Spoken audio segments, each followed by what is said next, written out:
What is up, One Church? It's CJ. I miss you guys so much. I'm ready to be back, but we can do this. Let's just stay home for a little bit longer, and we got this. For me, life is going really good as I am one assignment away from finishing off the semester, and now I get to go back to work. And I think that was God working on His timing, because if I was working and doing the semester at the same time, I wouldn't have been able to do it. But I think that's awesome.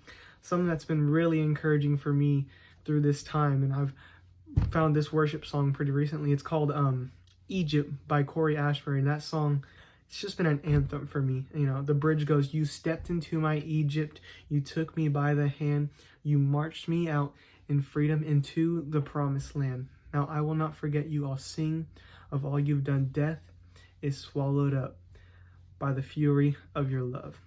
I love that, and it reminds me of what God has done in my life, stepping into my situations and freeing me from them.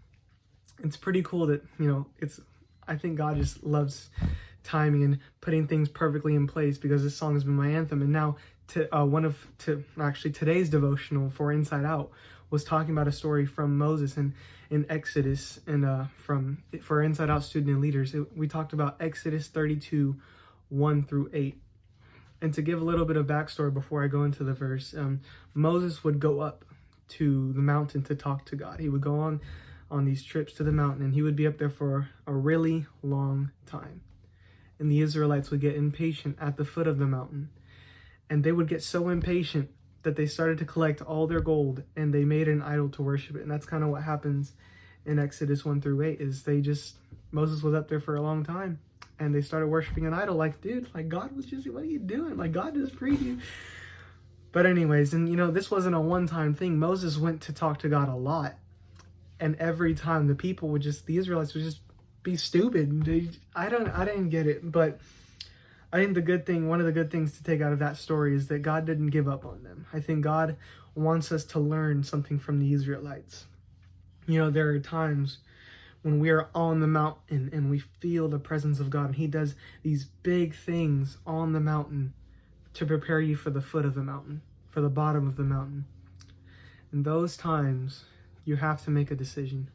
Will you be defined by what you find at the foot of the mountain, or will you be defined by what God said on the mountain, by what God did on the mountain?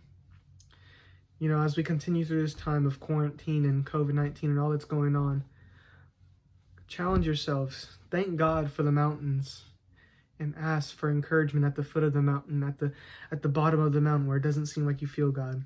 Ask for encouragement through it. I love you guys. I miss you so much. We're almost there. See ya.